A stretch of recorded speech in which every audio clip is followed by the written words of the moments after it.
Assalamualaikum warahmatullahi wabarakatuh. Waalaikumsalam warahmatullahi wabarakatuh. Baik teman-teman setanah air seperjuangan, di sini saya Febriansa bersama Koordinator Wilayah 2 SMPI atau Ikatan Senat Mahasiswa Pertanian Seluruh Indonesia akan mengobrol obrolan ringan terkait mahasiswa. Oke, Mantap. obrolan manis ini ya, Kang ya.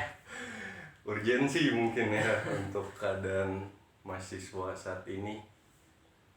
Mungkin Kang bisa kenalin dulu namanya siapa, terus dari instansi atau universitas mana gitu. Ya, sebelumnya gimana ya? Ini kan sebenarnya ada di video YouTube saya nantinya ya, tapi malah saya yang diwawancara. Gimana ini? Oke, baiklah teman-teman seperjuangan, saya Ibnu Gifari Huda selaku Koordinator Wilayah 2 Ikatan Senat Mahasiswa Pertanian Indonesia ISMPI.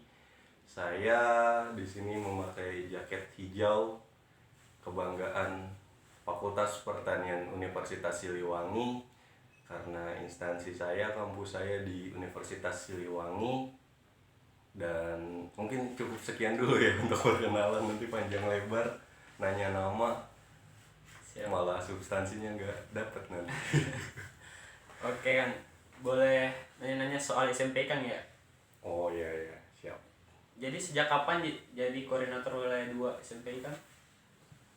Saya itu terpilih jadi koordinator wilayah 2 ISMPI itu kebetulan ada musyawarah wilayah ISMPI. Jadi ISMPI kan mengadakan pemilihan korwil itu dalam satu periodenya 2 tahun.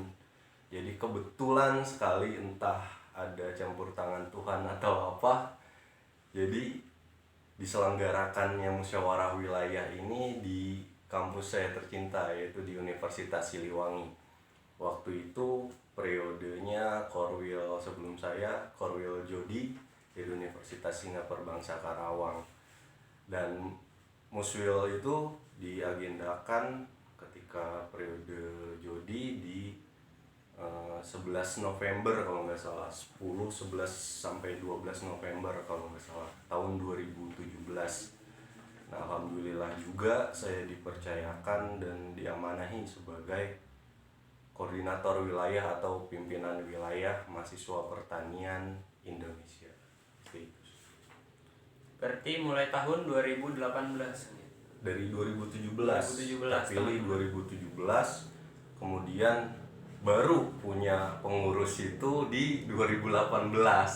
Jadi saya single fighter dulu bersama koordinator BPMW. Waktu itu yang terpilih juga dengan saya di 2017, single fighter kurang lebih 6 bulan karena karena kita menunggu selesainya program kerja nasional. Waktu itu Sekjen Geraha. Jadi selesai program kerja nasional, barulah bisa terselenggara musyawarah kerja wilayah, atau di situ saya baru punya pengurus. Berarti luar biasa perjuangan korwil wilayah 2 ini teman-teman. Sangat luar biasa. Itu single fighter 6 bulan, belum punya pengurus, dan harus mengikuti kegiatan-kegiatan nasional. Luar biasa. Oke, korwil. Saya manggilnya korwil aja Kang ya, biar lebih akrab. Boleh. Jadi kalau capaian dari wilayah 2 sendiri itu apa aja Kang? Kalau untuk berbicara capaian, mungkin teman-teman di BEM atau Senat atau bahkan himpunan mahasiswa jurusan pertaniannya yang harusnya menilai gitu.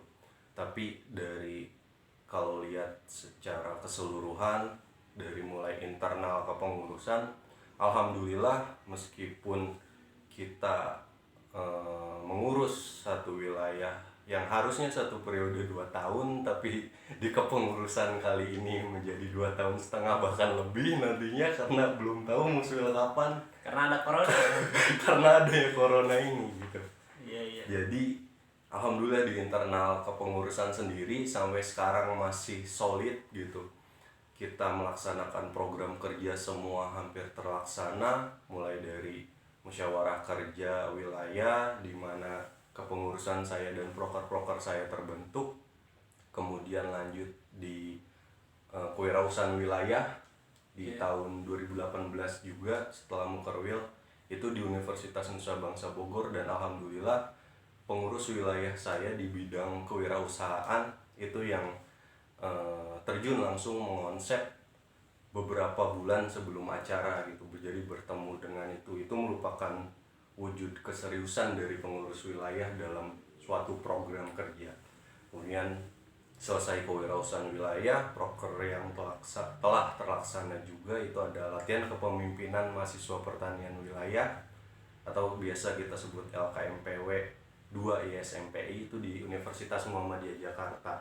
Dan itu juga terlihat keseriusan dari internal pengurus wilayah dari bidang kaderisasi, khususnya pengembangan organisasi kaderisasi yang mengonsep dari awal sampai akhir kegiatan gitu. Jadi enggak cuman si kegiatan ini tuh milik panitia pelaksana saja gitu. Jadi semua konsep kita yang tahu keadaan wilayah, jadi kita juga yang harus merumuskan. Kemudian lanjut di LKMPW, setelah LKMPW ada setelah LKMPW itu kalau nggak salah Kemah Bakti Tani Wilayah. Kemah Bakti Tani Wilayah di Universitas Perjuangan Tasikmalaya 2019 berarti ya. Di 2019 itu di Tasik juga alhamdulillah dari bidang pengabdian masyarakatnya berkontribusi penuh dalam penyelenggaraan program. Lanjut di training advokasi wilayah pun sama di bidang Kastrat wilayahnya turun langsung untuk merumuskan konsep dan lain sebagainya. Ini yang menjadi acuan saya bahwasanya kondisi internal pengurus pun sampai saat ini alhamdulillah terjalin dengan sesuai amanah dari musyawarah wilayah dan musyawarah kerja wilayah. Kemudian berbicara di luar kepengurusan, kita mempunyai yang di SMP itu namanya anggota tetap dan anggota sementara atau anggota definitif dan persiapan. Nah, ketika Korwil Jody memimpin ISMPI itu di dalam program kerjanya biasanya 8 kampus atau 9 kampus rata-rata yang hadir dalam kegiatan. Dan yang paling banyak itu setahu saya karena sharing juga dengan senior di wilayah, itu baru kemarin pas Muswil Unsil terpilihnya saya itu 13 kampus kalau nggak salah yang hadir. Nah alhamdulillahnya di kepengurusan saya Kemah Bakti Tani Wilayah itu istilahnya mencetak rekor lah ya. Itu ada 18 kampus yang hadir. Itu suatu capaian juga menurut saya sebenarnya gitu. Kemudian terlepas dari keikutsertaan kampus-kampus di program-program wilayah, kita lihat juga anggota tetap dan sementara tadi yang saya bahas di awal. Anggota tetap pada periode Korwil Jody itu 8 atau 9 kampus gitu. Kira-kira segitu jumlahnya. Tapi ketika saya jadi Korwil kemudian penetapan Munas itu alhamdulillah bertambah menjadi 15 anggota tetap. Jadi di mana kekuatan atau nilai kekeluargaan dan juga lain sebagainya alhamdulillah dengan telah dibuktikan adanya pertambahan anggota tetap ISMPI. Seperti itu sih. Itu mungkin internal, terus proker juga tadi telah dibahas. Nah yang kemudian untuk capaian, nggak tahu ya ini bisa dibilang capaian atau enggak, tapi alhamdulillah juga gitu, selaku koordinator wilayah kita, bukan saya sih pribadi sih, tapi kita bersama teman-teman wilayah 2 alhamdulillah berhasil menaikkan sekretaris jenderal dari wilayah 2 yang dimana ya sekjen itu pimpinan pusat atau pimpinan nasional di SMP. Itu merupakan sebuah kebanggaan dan suatu apa ya, capaian keberhasilan mungkin ya untuk wilayah 2, di mana wilayah 2 dengan dinamikanya dengan wilayah-wilayah lain mampu bersatu untuk bagaimana bisa mencapai di suatu kursi di pimpinan pusat atau nasional. Mungkin itu sih kalau untuk capaian, tapi nggak tahu ya teman-teman di Iya, iya. kampus-kampus lain memandangnya seperti apa gitu. Tapi untuk saya pribadi gitu, itu ya merupakan sebuah capaian sih sebenarnya, seperti itu. Luar biasa sekali ya teman-teman sekalian pencapaian dari koordinator wilayah 2 SMP ini. Enggak. Selain dari capaian itu, apakah kendala-kendala selain dari mengumpulkan kepengurusan yang selama 6 bulan tadi kan lama sekali mengumpulkan kepengurusan, selain itu apakah ada lagi gitu kendala-kendalanya gitu? Wah, namanya organisasi ya pasti ada istilahnya kita jenuh dalam berjuang gitu, kita bosan mungkin dalam berjuang. Itu juga didapati atau dirasakan di dalam, kalau berbicara internal ya, kepengurusan wilayah 2 sendiri.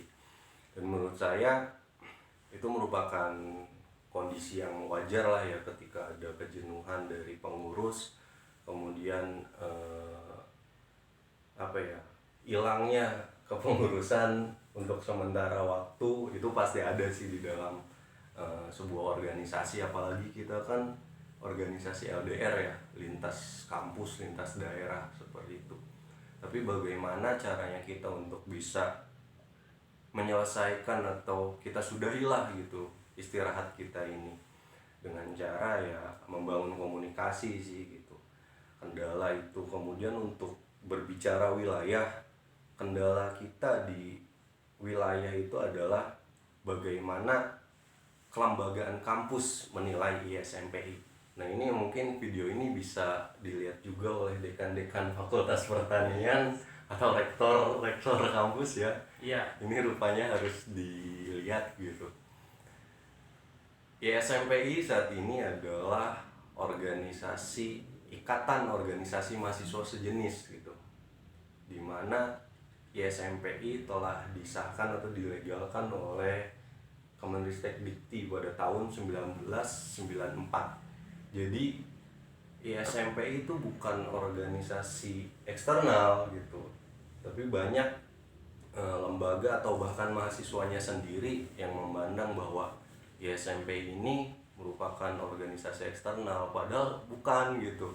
Ini sudah tercatat gitu dari Dikti ataupun Kemendikbud mungkin yang sekarang ya, ada yang namanya Ikatan Organisasi Mahasiswa Sejenis.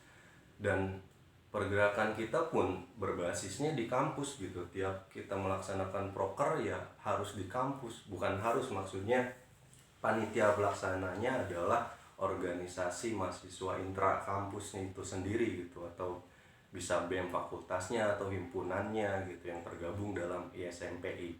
Dan untuk kelembagaan ini sendiri sebenarnya harus dari pihak ketua BEM atau kepengurusan BEM kampusnya sendiri yang bisa lebih intens untuk memberi istilahnya memberi pemahaman yang lebih lah gitu untuk kelembagaan intra kampus. Apa sih manfaatnya ber-ISMPI gitu? Dengan ISMPI kita bisa dapat apa gitu? Karena notabene-nya kan tiap kegiatan ISMPI mau wilayah, baik wilayah maupun nasional, itu kita bukan membawa nama pribadi sebenarnya, tapi membawa juga nama kampus gitu.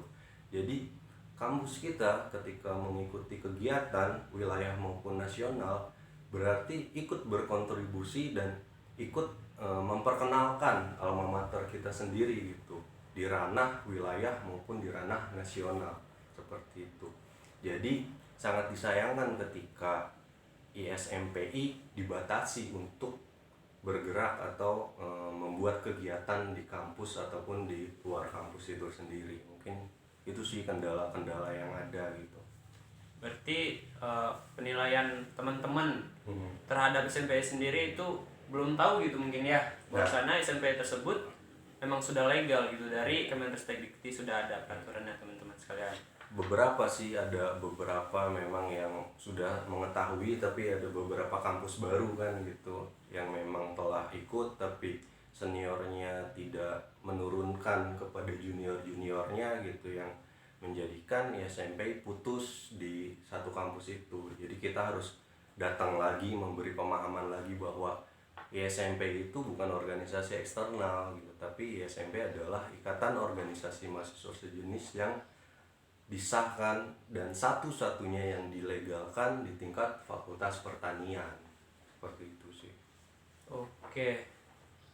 Kalau masalah mahasiswa nih Korwil, Waduh. bagaimana pandangan Korwil itu terkait kondisi mahasiswa saat ini? Sebelum ke saya, mungkin dari Kang Febri dulu, gimana nih melihat kondisi mahasiswa, karena Kang Febri juga kan mahasiswa sebenarnya. Iya, baik teman-teman ya. Saya juga mahasiswa pertanian Universitas Siliwangi. Kalau terkait mahasiswa saat ini sih gimana ya? Jujur belum terlalu banyak tahu gitu. Mahasiswa saat ini seperti apa gitu kan. Soalnya kan baru maba ya. Mahasiswa baru tahun 2019, tahun kemarin masih bocah lah ya. Tapi kalau dilihat dari sekeliling gitu, sekeliling Febri sendiri gitu di Unsil, di Purwakarta, mahasiswa itu khususnya di pertanian gitu masih acuh tak acuh gitu terhadap isu-isu sekitar maupun isu-isu nasional.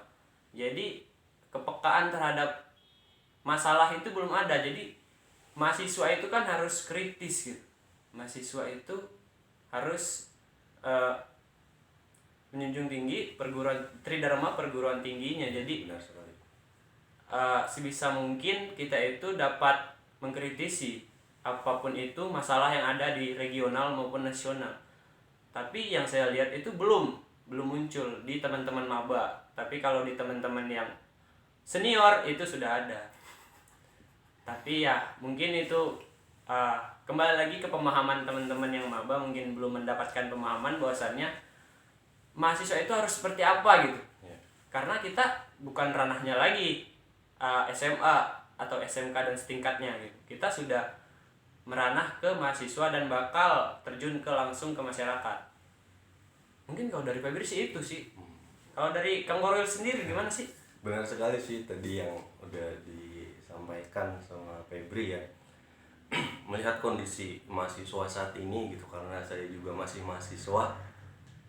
Dari awal perkuliahan biasanya kita dibenturkan dengan kegiatan-kegiatan akademik dan kegiatan-kegiatan organisasi. Nah, banyak apa ya istilahnya, bukan paham sih istilahnya, apa ya, mitos mungkin ya. Banyak mitos yang beredar bahwa kegiatan organisasi ini bisa mengganggu jalannya kegiatan akademik atau jalannya kegiatan perkuliahan. Tapi kembali kalau ketika kita berbicara akademisi, apa sih sebenarnya akademisi itu? Akademisi kan lahir dari apa ya, bahasa Yunani kalau nggak salah, bisa dikoreksi nanti. Itu adalah sebagian orang yang berkumpul, beberapa orang yang berkumpul dalam merumuskan suatu isu negara. Nah, itu akademisi. Nah, ketika berbicara organisasi bisa menghambat akademik gitu, apa sih yang kita dapat dari bangku perkuliahan atau kita belajar sebagai akademisi? Itu pasti sesuai dengan profesi jurusan kita ya kan. Tapi di luar pembahasan keprofesian itu sulit sekali atau jarang, bahkan tidak sama sekali didapatkan dari bangku perkuliahan. Jadi disitulah ya ada yang namanya kemampuan hard skill dan kemampuan soft skill. Nah, kebanyakan mahasiswa saat ini mungkin dibenturkan kepada mitos tersebut gitu, yang dimana memang hard skill perlu dan bisa didapatkan di bangku perkuliahan atau akademik. Tapi kita juga harus sadari gitu, kita juga harus terima bahwa kemampuan soft skill itu sangat bisa kita ulik, sangat bisa kita pelajari di ruang-ruang organisasi. Kemampuan public speaking, relasi kita gitu, dengan teman sebaya atau dengan istilahnya horizontal gitu, dengan vertikal, pemerintahan dan lain sebagainya, itu sangat bisa didapatkan oleh atau di ruang-ruang organisasi seperti itu. Mungkin hal-hal atau mitos-mitos seperti itu yang membuat organisasi mungkin tidak diminati oleh mahasiswa saat ini, itulah yang perlu kita kikis gitu. Karena paradigma seperti itu tidak mencerminkan sosok mahasiswa. Tadi di mana Kang Febri sudah menuturkan tridharma perguruan tinggi, di mana adanya pendidikan, penelitian dan juga pengabdian pengabdian masyarakat. Organisasi pun mengajarkan itu gitu, mengajarkan tridharma perguruan tinggi itu gitu. Di mana kita bisa lebih mempunyai paradigma kritis transformatif mungkin ya, yang dimana kritisnya menyangkut terkait kehidupan sosial yang ada gitu, mencakup sebuah isu fakultas, isu kedaerahan atau bahkan isu di nasional dan internasional. Itu bisa kita kaji atau bisa kita dapatkan di ruang-ruang organisasi. Kemudian pengabdiannya kita malah lebih sering biasanya ya dilihat dari kampus-kampus di wilayah 2 ataupun di ISMPI, malah banyak kegiatan kampus yang turun terjun langsung ke masyarakat, entah itu dalam bentuk kemah bakti tani atau pengabdian sosial atau pengabdian masyarakat. Itu tentu jadi nilai plus kita lah gitu dalam melihat kondisi kita. Jadi tidak cuma sebagai individu, tapi kita juga sebagai warga masyarakat yang bersifat sosialis gitu sih. Ini itu sih keadaan sosial mahasiswa. Kemudian harus banyak harus banyak dikurangi ngopi-ngopi cantiknya mungkin ya, tapi diisi dengan ngopi-ngopi cerdas. Ngobrol pintar. Ngobrol pintar. Ya. Entah itu mau ngobrolin apapun ya, tapi yang jelas kita bisa lebih peka terhadap kondisi masyarakat di sekitar dan negara, atau kalau lebih bagus lagi isu internasional seperti itu sih. Siap. Oke ya, gitu sih teman-teman sekalian ya. Jujur saya juga maba gitu, dibenturkan hal-hal seperti itu. Pasti gitu. Jadi emang kenapa sih kita selalu diberi pilihan organisator atau akademisi? Ya. Bukankah kita bisa melakukan keduanya? Nah gitu? Itu menarik.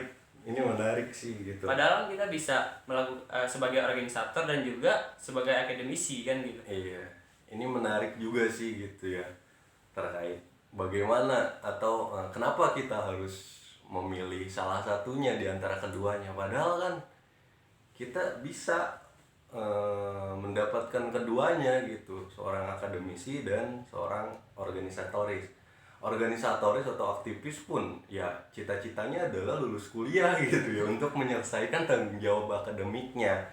Nah malah dengan kita berorganisasi, kita bisa mendapatkan manfaat-manfaat yang lebih di bidang akademik kita atau profesi kita, dimana kita mempunyai relasi untuk melanjutkan perkuliahan ke jenjang yang lebih tinggi dengan adanya relasi berorganisasi tersebut, atau kita mendapatkan bisa menambah daftar kurikulum vitae kita gitu, memperkaya CV kita, yang menjadikan itu kan sebuah nilai lebih sebenarnya ya. Iya. Dimana saat ini kan sangat kompetitif gitu ya, orang-orang khususnya di Indonesia, perguruan tinggi banyak perguruan tinggi favorit gitu yang meluluskan sarjana-sarjana pertanian atau sarjana lain gitu. Kemudian ketika kita lulus hanya menjadi sosok akademisi, tidak memperkaya CV kita, lantas posisi kita dengan lulusan dari universitas favorit itu berada di mana gitu. Pasti kan kalau dilihat secara langsung ya nilai kita bisa lebih rendah kan gitu ya. Mungkin teman-teman bisa komen ya nanti ya. Iya. Jadi gitu, mengutip dari mungkin gubernur DKI Jakarta ya, Kanda Anies Baswedan. Beliau pernah berbicara bahwa IPK atau ijazah itu hanya bisa mengantarkan kita ke depan meja interview. Nah, di meja atau di situasi interview itulah kemampuan soft skill kita yang ditunjukkan gitu. Dimana tadi di awal yang saya sudah bilang bahwa soft skill ini bisa kita dapatkan dengan berorganisasi. Seperti itu sih. Seperti itu teman-teman. Oke. Kau memandang organisasi infra sendiri di infra kampus itu saat ini seperti apa, Pak? Kalau apa ya, saya bingung juga sih menjawabnya, soalnya kan berbicara organisasi intra kampus, posisi saya sebagai mahasiswa peperta Unsil, Iya. tapi saya juga menaungi seluruh kampus di wilayah gitu, jadi sulit juga harus memandang Unsil atau yang lain gitu. Tapi berkaca dari bukan rata-rata deh, takutnya ada yang salah dan kesinggung berbicara di Unsil sendiri gitu, masih apa ya, pandangan organisasi intrakampus adalah masih melanjutkan proker-proker yang sudah ada, kebanyakan seperti itu, dimana belum adanya progres revolusioner mungkin ya menurut saya yang bisa menciptakan sebuah program kerja yang memang baru dan tersistematis gitu.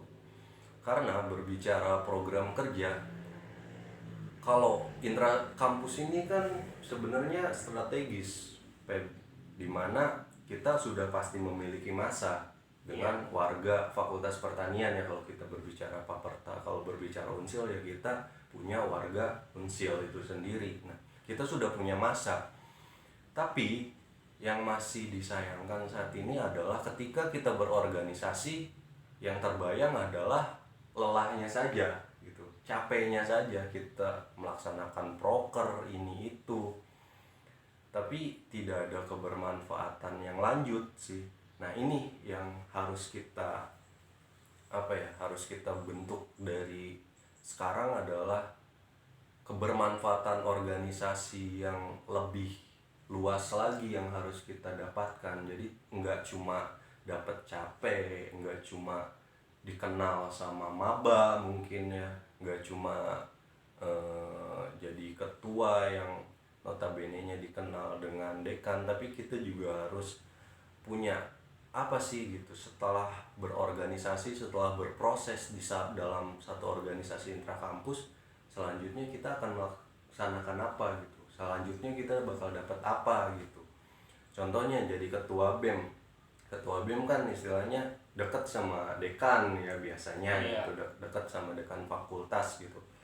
Nah, kemudian setelah kita menjadi seorang ketua BEM, telah paripurna, telah dimisioner, ya seharusnya manfaat organisasi yang kita dapatkan ya minimalnya dapat akses untuk S2 di Unsil lagi gitu, atau bisa dapat akses jadi dosen gitu dengan jalur-jalur yang memang telah terbangun atas relasi yang sudah kita laksanakan atau kita lalui di proses sebelumnya ketika jadi ketua BEM gitu, dan tidak menutup kemungkinan untuk kepengurusan yang di bawahnya gitu. Jadi kebermanfaatan organisasi itulah gitu yang harusnya kita capai ke situ. Jadi bukan cuma eksistensi organisasi intrakampusnya saja gitu, tapi kebermanfaatan setelah kita berproses. Contohnya gini deh, sangat disayangkan gitu ketika demisioner ketua BEM atau pengurus BEM Fakultas Pertanian Universitas Siliwangi, tapi ketika meminta data penelitian ke dinas pertanian atau dinas-dinas terkait itu masih susah gitu. Nah itu sangat disayangkan, padahal kita telah punya suatu wadah untuk menaungi relasi kita gitu. Itu bisa dimanfaatkan untuk bagaimana kita bisa mencari relasi ke atas secara vertikal gitu ya. Minimalnya ke dinas pertanian ketika kita meminta data penelitian dan lain sebagainya. Itu sih manfaat-manfaat organisasi yang lebih luas yang harusnya kita dapatkan lah gitu. Kita coba buka mindset tersebut. Seperti itu sih. Harus visioner ya. Nah itu dia, maksud saya itu harus visioner teman-teman seperjuangan, ingat. Oke, masih terkait mahasiswa nih Korwil. Waduh, Jadi apa sih yang harus dilakukan oleh mahasiswa saat ini gitu? Tips-tips mungkin yang dari Korwil sendiri kan sudah mahasiswa tingkat akhir. tingkat akhir sekali. Kalau untuk apa yang harus dilakukan mahasiswa adalah mencapai cita-citanya, yaitu menjadi sarjana. Nah, tapi untuk berproses tersebut sangat disayangkan gitu, 4 tahun itu terlewat begitu saja tanpa kita berproses lebih lanjut ya. Ya syukur-syukur 4 tahun atau 3 tahun setengah gitu. Tapi yang harus dilakukan mungkin tadi ya, di awal kita telah singgung paradigma atau mindset kita sebagai mahasiswa yang tidak hanya, kalau dulu mungkin sampai sekarang mungkin masih populer istilah kupu-kupu gitu, kuliah pulang Kunang-kunang. kunang-kunang kuliah Nangkring. seperti itu yang boleh gitu, pulang atau nangkring. Tapi setelah pulang atau nangkring itu kan kita bisa membahas isu profesi kita gitu, isu kenegaraan lebih bagus gitu kan. Nah maksud saya mindset kritis atau transformatif itulah gitu yang harus dimiliki atau memang wajib sebenarnya dimiliki, karena kita kan punya 3 fungsi sosial ya, sebagai mahasiswa, sebagai agent of change, agent of control, dan juga iron stock gitu. Itu langsung auto ada di pundak kita sebenarnya ketika menyandang status mahasiswa, di mana paradigma kritis transformatif yang dimaksud adalah kritis dalam menyikapi segala bentuk permasalahan yang ada di daerah, yang ada di lingkungan sekitar maupun di nasional dan internasional. Itu bisa kita kaji, bisa kita cari solusi bersama gitu. Dan transformatif dalam hal itu dinamika, atau bukan dinamika sih, istilahnya dinamisasi dalam pemikiran kita yang terus berkembang, era lama dengan era baru, bagaimana kita menyikapi sebuah kondisi yang baru gitu. Kan istilahnya nggak sama ya, mahasiswa dulu kan lebih senang ospek dengan kekerasan gitu. Nah, iya, perpeloncoan. Nah itulah paradigma transformatif maksud saya, yaitu menyikapi bagaimana sih kesenangan mahasiswa saat ini gitu, agar substansi yang didapatkan tetap tercapai gitu. Seperti itu. Jadi solusi-solusinya bisa lebih fleksibel mungkin nantinya. Paradigma kritis transformatif yang perlu dimiliki oleh mahasiswa. Kemudian ruang-ruang diskusi gitu, yang ruang-ruang diskusi, karena sekarang banyak yang menjamur kedai kopi, alangkah baiknya itu dimanfaatkan untuk sarana kita berdiskusi, membahas bagaimana kita nanti ke depannya, bagaimana Paperta ke depannya, bagaimana kampus kita ke depannya, dan bagaimana negara kita ke depannya. Itulah yang harus menjadi obrolan yang dibuat ringan, tapi kan santai tapi serius gitu. Tapi iya seperti itulah gitu, diskusi-diskusi. Jadi menghidupkan kembali budaya diskusi. Kemudian juga tingkat kaderisasi yang harus selesai. Itu penting sih menurut saya, kaderisasi yang selesai, entah itu di himpunan, di tingkat fakultas, atau di tingkat provinsi, di tingkat wilayah maupun di tingkat nasional. sebenarnya itu jadi PR kita bersama sih gitu, karena namanya kaderisasi kan kita membangun sumber daya manusia ya sebenarnya. Dan menarik ketika kita berbicara SDM, karena di penjuru peradaban manapun, di penjuru benua manapun, nilai atau tingkat peradaban naik itu karena faktor sumber daya manusia yang berkualitas itu. Jadi sangat dipentingkan kita menyelesaikan kaderisasi teman-teman di himpunan, di fakultas. Jadi jangan hanya berpikir bahwa kaderisasi ini merupakan perpeloncoan atau hanya apa istilahnya cara senior punya panggung atau dikenal gitu ya sama eksistensi. Tapi jauh dari itu, kaderisasi itulah bagaimana kita menjadi atau membentuk pribadi diri kita sebagai sumber daya manusia yang unggul. Mungkin itu sih yang harus dilakukan mahasiswa versi saya sendiri. Oke teman-teman, itu tadi tips-tipsnya mungkin dari Koordinator Wilayah 2 SMPI. Kita kembali ke SMPI nih. Kan baru-baru ini Korwil Wilayah 2 sendiri ada tulisan ya di platform. Alhamdulillah. Maupun itu elektronik maupun koran gitu ya. Itu bisa dijelasin ya gitu terkait tulisan tersebut. Ya, mengenai tulisan ya, saya menulis terkait platform mahasiswa pertanian. Ya, arah gerak atau arah juang mahasiswa pertanian. Berbicara ini sebenarnya berbicara SMP ya, wadah mahasiswa pertanian se-Indonesia, di mana kita ketahui bahwasanya era emasnya mahasiswa adalah ketika penurunan Soekarno dan penurunan Orde Baru Soeharto. Seperti itu, di mana mahasiswa Indonesia mempunyai peran strategis saat itu untuk menumbangkan rejim yang ada. Nah, ketika kita sekarang berbicara era reformasi, apa sih yang kita isi di dalam era reformasi ini terkhusus untuk SMPI? Nah, sejauh ini menurut saya berbicara periodisasi pusat gitu, beberapa periode ke belakang yang saya alami, yang saya rasakan prosesnya, itu masih sekedar hanya melanjutkan proses-proses yang ada gitu, belum sampai ke titik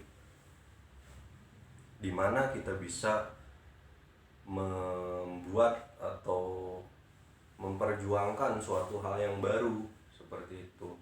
Nah, ini juga jadi PR kita semua, di mana kita sudah memasuki era revolusi industri 4.0 ya, mungkin yang sebentar lagi jadi 5.0 gitu, yang dimana secara marwah pergerakan secara marwah keilmuan dulu itu kita harus bagaimana bisa caranya mengikuti modernisasi teknologi yang ada khususnya di bidang pertanian.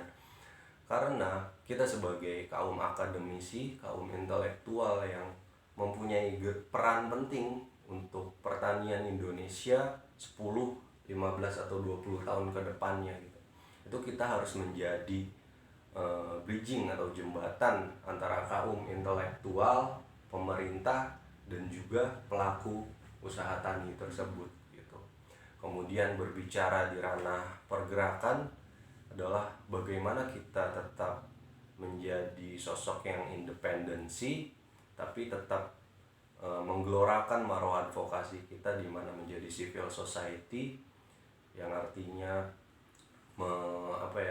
mendukung kebijakan yang memang harus didukung, yang pro rakyat, pro petani, tapi juga mengatakan tidak pada kebijakan yang sewenang-wenang yang bisa menyengsarakan petani seperti itu.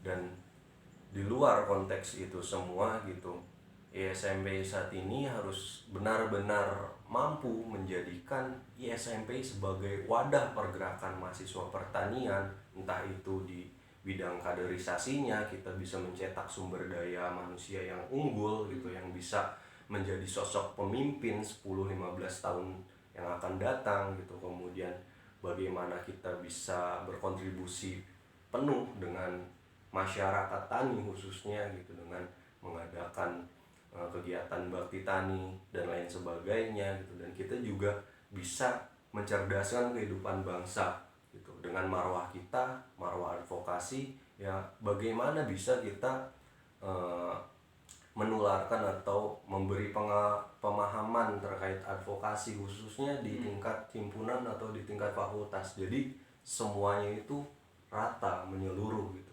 tidak cuma di kegiatan wilayah ataupun kegiatan nasional. Itu sih mungkin yang jadi bahasan utama tulisan saya di Harus sampai ke instansi ya. Nah itu dia, harus ada apa ya, harus tersistematis lah gitu dari bawah ke atas. Karena saat ini ya kita masuk ke era kompetitif gitu. Kalau kita hanya mengandalkan pusat, mengandalkan wilayah gitu, tapi instansinya tidak ingin berkembang, ya itu susah juga. Seperti itu sih. Oke Korwil, berarti kan kalau seperti itu kan butuh seseorang yang pionir agar hal tersebut dapat terwujud itu.